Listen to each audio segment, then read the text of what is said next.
Jean-Pierre Bemba, condamné à 12 mois de prison dans l'affaire de subornation de témoins. Jean-Pierre Bemba vient d'être condamné à 12 mois de prison et 300 000 € d'amende par la Cour pénale internationale pour l'affaire de subornation de témoins, pour laquelle il est exclu de la course à la présidence de République démocratique du Congo. En juin dernier, Jean-Pierre Bemba avait été acquitté en appel des charges de crimes de guerre et de crimes contre l'humanité, lesquels portaient sur les exactions commises par sa milice, le Mouvement de libération du Congo, et lui avait valu une condamnation à 18 ans de prison ferme en première instance. Mais l'opposant avait encore maille à partir avec la CPI dans cette affaire de subornation de témoins. Pourquoi la Chambre de première instance a-t-elle prononcé de nouvelles peines à l'encontre de M. Bemba, M. Kilolo et M. Mangenda? Le 19 octobre 2016, Jean-Pierre Bemba Gombo, Aimé Kilolo Musamba, Jean-Jacques Mangenda Kabongo, Fidel Babalawandou et Narcisse Arido ont été déclarés coupables d'atteinte à l'administration de la justice pour avoir intentionnellement suborné des témoins et sollicité la présentation de faux témoignages par des témoins de la défense dans le cadre de l'autre affaire visant M. Bemba devant la CPI. Le 22 mars 2017, la Chambre de première instance 7 a prononcé les peines dans cette affaire et le 8 mars 2018, la Chambre d'appel a annulé les peines initialement fixées et a ordonné le renvoi de la question pour réexamen devant la Chambre de première instance 7. Les déclarations de culpabilité et les acquittements concernant les 5 accusés sont maintenant définitifs. Qu'est-ce que la Chambre de première instance a décidé en prononçant de nouvelles peines à l'encontre de 3 personnes condamnées? Dans sa nouvelle décision, la Chambre de première instance 7 a condamné M. Bemba à 1 an d'emprisonnement, ainsi qu'à une amende de 300 000 €. M. Kilolo et M. Mangenda ont tous les deux été condamnés à une peine totale de 11 mois d'emprisonnement. M. Kilolo a également reçu une amende de 30 000 €. La Chambre a ordonné que soit déduit de ces peines le temps déjà passé en détention sur ordre de la CPI et a par conséquent considéré que les peines d'emprisonnement avaient été purgées. Les amendes seront à verser à la Cour dans un délai de 3 mois à compter de cette décision et seront ensuite transférées au fonds au profit des victimes. Quels facteurs la Chambre de première instance a-t-elle pris en compte dans sa décision portant fixation de nouvelles peines? Pour fixer les nouvelles peines, la Chambre de première instance 7 a tenu compte de l'annulation de la déclaration de culpabilité pour une infraction qui est la production d'éléments de preuve faux ou falsifiés en connaissance de cause, en vertu de l'article 70(1)b du statut de Rome. Et la Chambre a pris en considération dans leur ensemble des facteurs tels que la gravité des infractions dont les personnes condamnées ont été jugées responsables, le rôle des intéressés dans la tentative de faire échec à l'enquête ouverte concernant ces infractions, ainsi que leur degré de participation et d'intention respectifs. La Chambre a aussi tout particulièrement souligné les effets dissuasifs qui s'attachent au fait que ces 3 personnes ont été emprisonnées pendant de longues périodes, ce qui a eu des répercussions considérables sur leur réputation professionnelle, leur situation financière et leur situation familiale.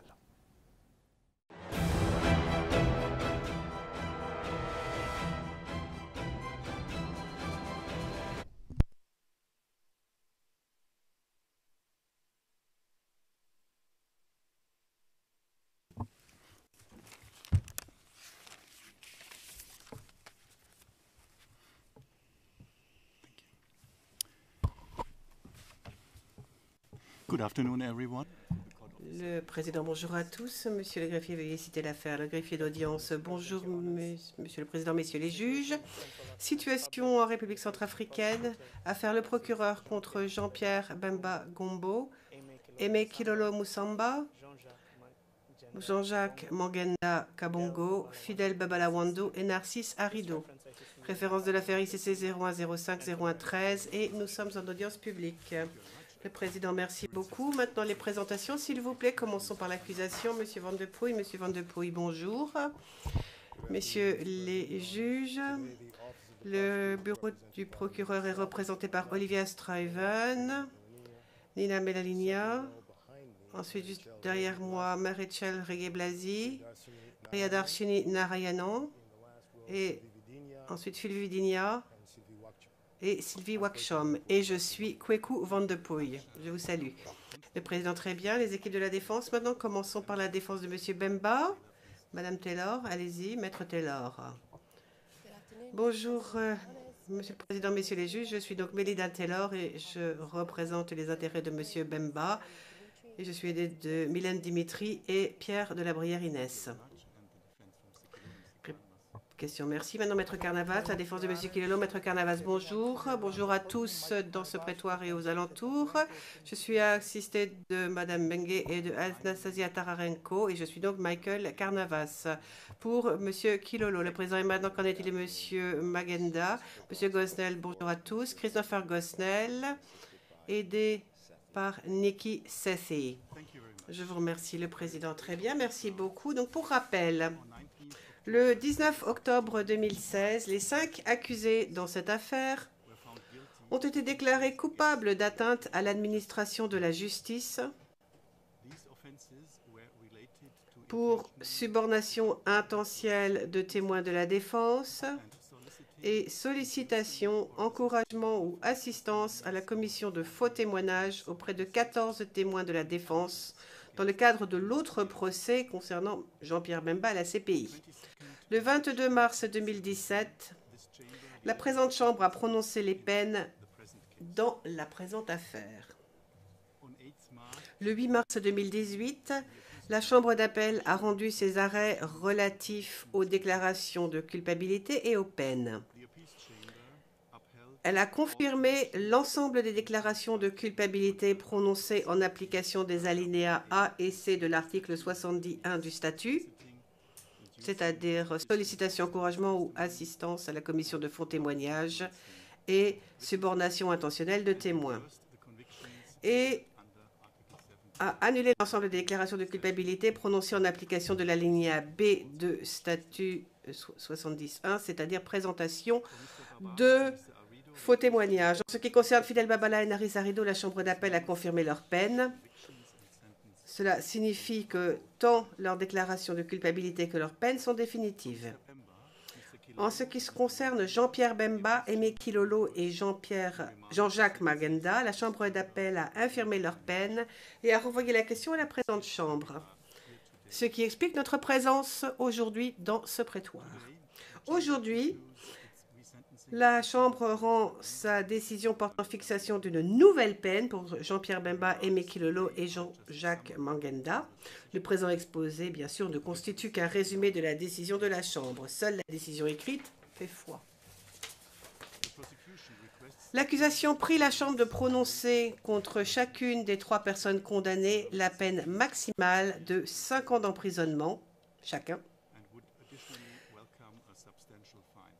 Et c'est en outre déclaré favorable à l'imposition d'une amende substantielle. Après l'acquittement prononcé dans l'affaire principale, la défense de Jean-Pierre Bemba demande à présent, et je cite, qu'il soit libéré de toute condamnation une fois qu'il se sera acquitté d'une amende raisonnable auprès du fonds au profit des victimes. Fin de citation.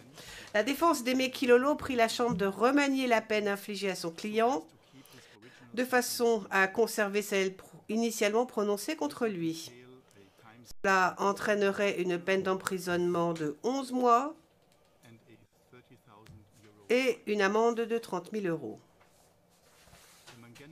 La défense de Jean-Jacques Magenda demande que la nouvelle peine infligée à son client soit réduite au temps déjà passé en détention, en précisant qu'il a déjà passé un peu plus de 11 mois en détention dans le cadre de l'espèce.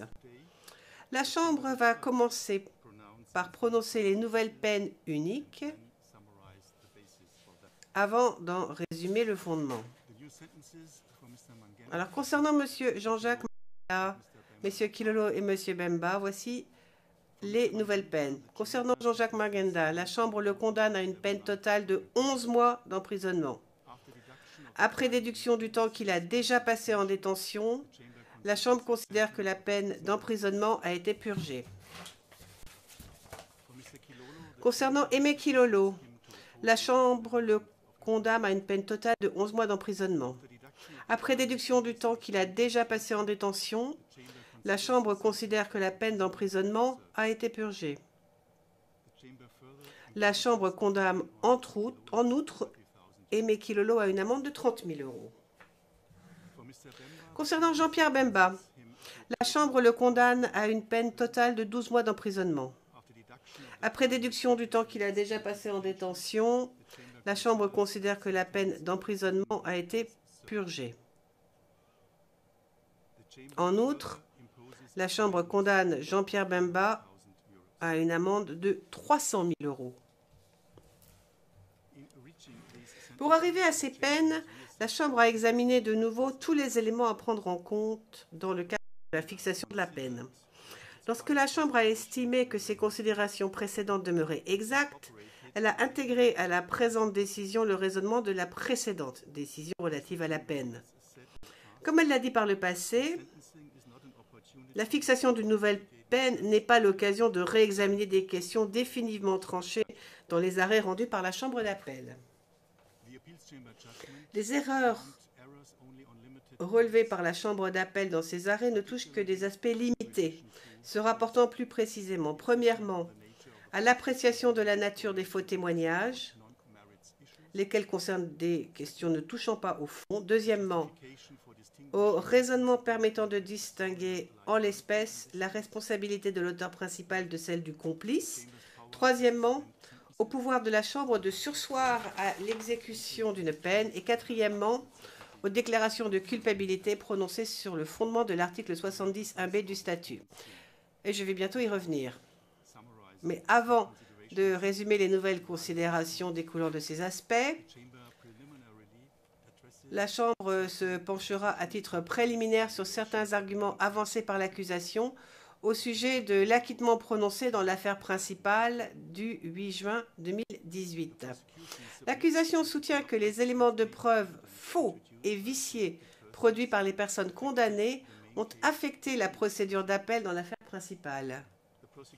Elle affirme que l'acquittement est une preuve du préjudice causé par le comportement des personnes condamnées et constitue donc une circonstance aggravante.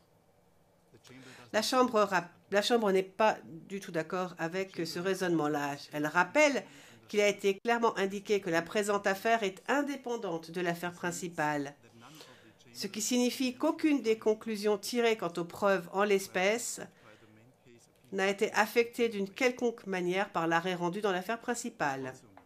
Cela signifie également que pour apprécier dans quelle mesure les témoins corrompus ont affecté le fond de l'affaire principale, la Chambre finirait inévitablement par examiner le dossier de l'affaire principale. Et cela reviendrait à ignorer les orientations constantes de la Chambre dans cette affaire. De plus, absolument rien n'indique que dans l'affaire principale, la majorité des juges de la Chambre d'appel s'est appuyée sur les témoins corrompus. L'accusation n'a manifestement pas établi de lien de causalité entre ce pourquoi les 3 personnes ont été condamnées en l'espèce et le résultat de l'arrêt rendu par la Chambre d'appel dans l'affaire principale. Cela signifie que la Chambre ne peut pas considérer l'acquittement prononcé dans l'affaire principale comme permettant d'alourdir les peines à fixer en l'espèce.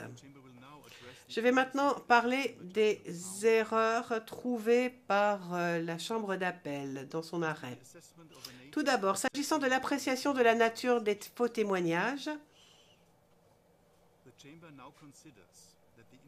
la Chambre estime maintenant que l'indépendance des affaires justifie qu'il ne soit pas tenu compte du fait que les faux témoignages portaient uniquement sur des questions ne touchant pas au fond. Et les raisons se trouvent d'ailleurs dans la décision écrite. Cela dit,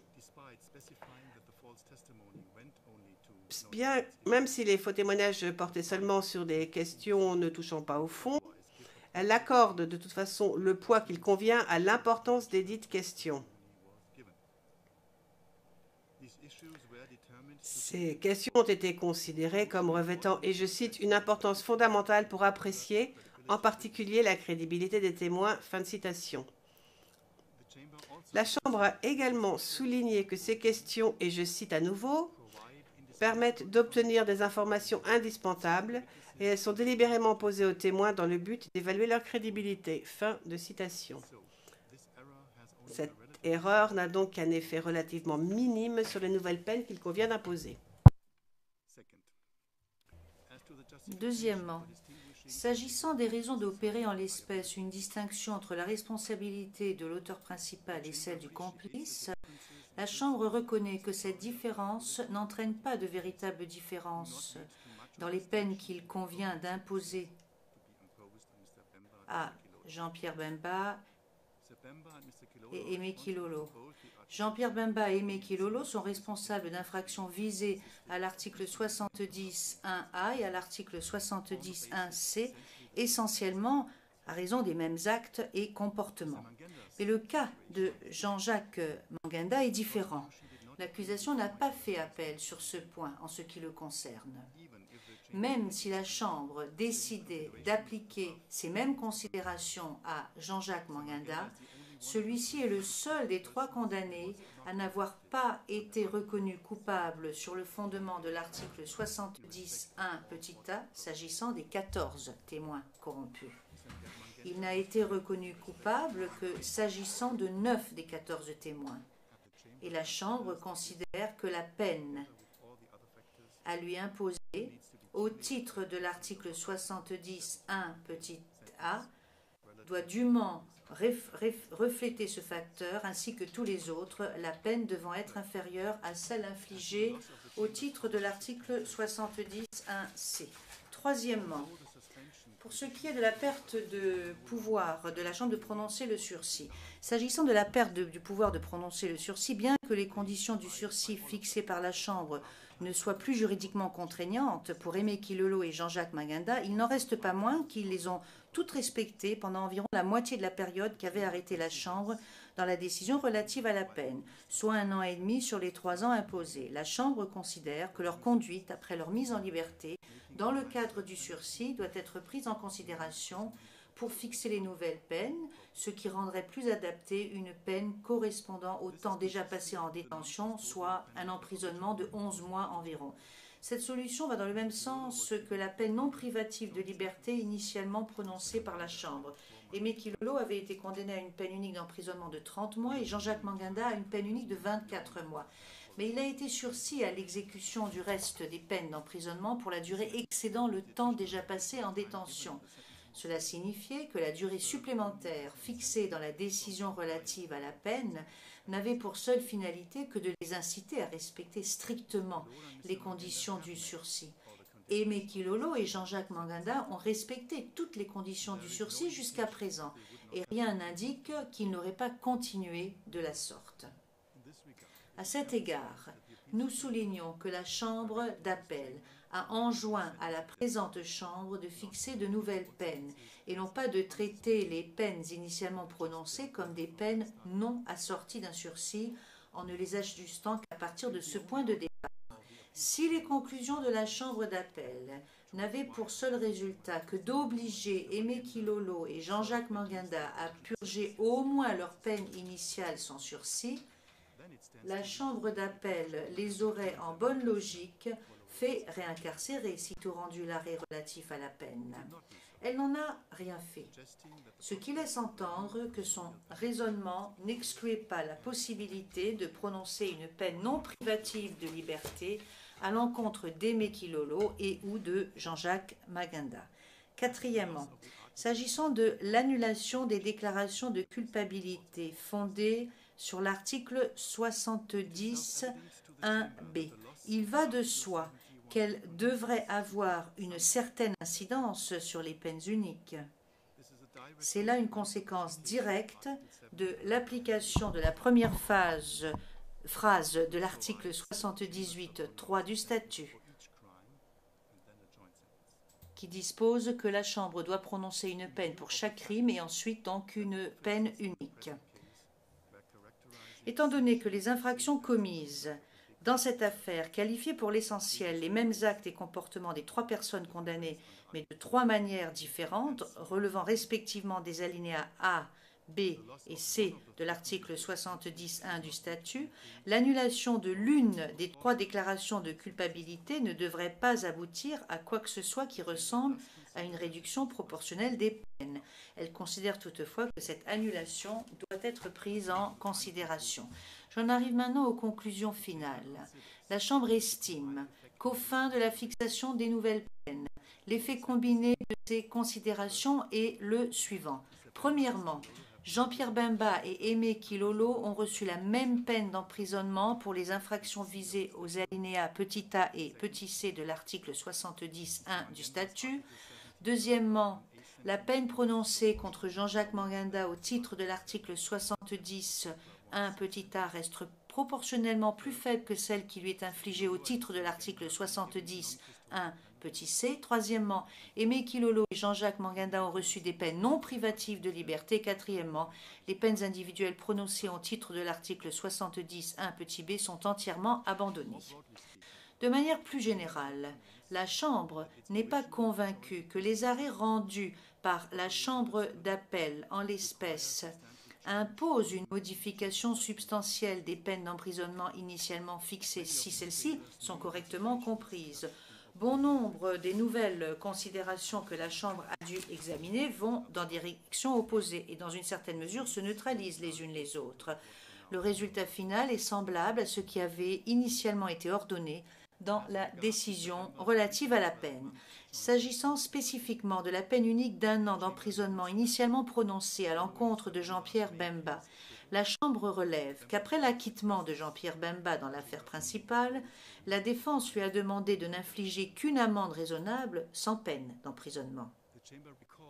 La Chambre rappelle que l'acquittement prononcé dans l'affaire principale n'a pas d'incidence sur les peines à infliger en l'espèce et elle considère que l'absence de peine d'emprisonnement ne reflèterait pas correctement la culpabilité de Jean-Pierre Bemba. Au-delà des peines d'emprisonnement pour M. Bemba et M. Kilolo, la Chambre a conclu que le meilleur moyen de refléter les déclarations de culpabilité prononcées à l'encontre de Jean-Pierre Bemba et Aimé Kilolo pour deux infractions distinctes est de recourir à des amendes. Étant donné que Jean-Pierre Bemba dispose de bien plus de moyens qu'Aimé Kilolo, son amende devrait être substantiellement plus élevée pour avoir un effet dissuasif équivalent. En ce qui concerne Jean-Jacques Manganda, la Chambre rappelle les considérations supplémentaires spécifiques à son cas qui justifient l'allègement de sa peine. L'effet combiné de toutes ces considérations justifie de fixer à titre cumulatif une peine d'emprisonnement unique atteignant au maximum sa peine d'emprisonnement individuelle la plus lourde, sans autre type de peine. Et une toute dernière considération, nous allons pour finir nous intéresser aux arguments avancés par l'accusation pour soutenir qu'au-delà des erreurs relevées par la Chambre d'appel, les peines imposées précédemment et maintenant effectivement réimposées sont manifestement disproportionnées. La fixation de la peine n'est pas une science exacte. Malgré tous les éléments d'orientation apportés par tous les textes de la Cour, il incombe inévitablement au juge d'apprécier personnellement ce qui constitue la juste peine. Cela explique pourquoi les chambres de première instance disposent d'un large pouvoir discrétionnaire à cet égard. Dans le cadre de la fixation des nouvelles peines, la Chambre considère comme accessoire le fait que ces conclusions entraînent la réduction de certaines peines d'emprisonnement comme suite à l'appel de l'accusation. Ce qui importe, c'est de fixer des peines appropriées et proportionnées dans les circonstances. La Chambre d'appel a renvoyé la question des peines à la présente Chambre pour qu'elle les fixe de nouveau, pas nécessairement pour qu'elle les alourdisse. Il y a un aspect qu'il convient de ne pas oublier. La Chambre tient à souligner que les 3 personnes condamnées ont été détenues pendant de longues périodes en l'espèce. Cette affaire a eu des répercussions considérables sur leur réputation professionnelle, leur situation financière, indépendamment de toute amende, et leur situation familiale. La Chambre estime qu'un effet dissuasif considérable s'attache à l'idée même que des personnes travaillant pour une équipe de la défense devant la CPI aient pu être arrêtées, placés en détention pendant une période significative et condamnés pour un comportement criminel adopté dans le cadre de l'exercice de leurs fonctions. Aux yeux de futurs accusés, la condamnation de Jean-Pierre Bemba pourra constituer une mise en garde concernant le type de conséquences que peuvent avoir les entraves à la justice. L'acquittement de Jean-Pierre Bemba dans l'affaire principale aurait dû marquer la fin de son interaction avec la Cour. Mais le spectre de l'institution continue de planer au-dessus de lui parce qu'il a porté atteinte à l'administration de la justice. Des peines d'emprisonnement maximales ne sont pas nécessaires pour que la présente affaire compte. La Chambre considère que les nouvelles peines infligées à l'issue de ce processus sont proportionnées à la gravité des infractions commises en l'espèce et tiennent compte de tous les éléments pertinents précédemment énoncés, en particulier des circonstances atténuantes. Plus largement, elle estime que l'accusation n'a pas pris la pleine mesure de l'effet punitif et dissuasif de ce qui a déjà été fait. Ainsi s'achève le résumé de la décision de la Chambre.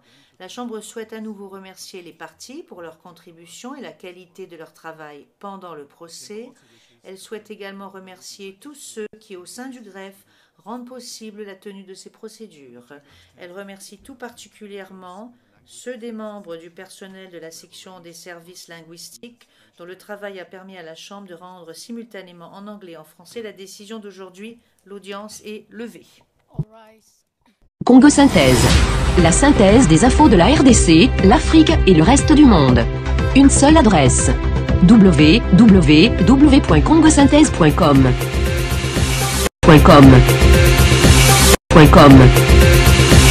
Jean-Pierre Bemba vient d'être condamné à 12 mois de prison et 300 000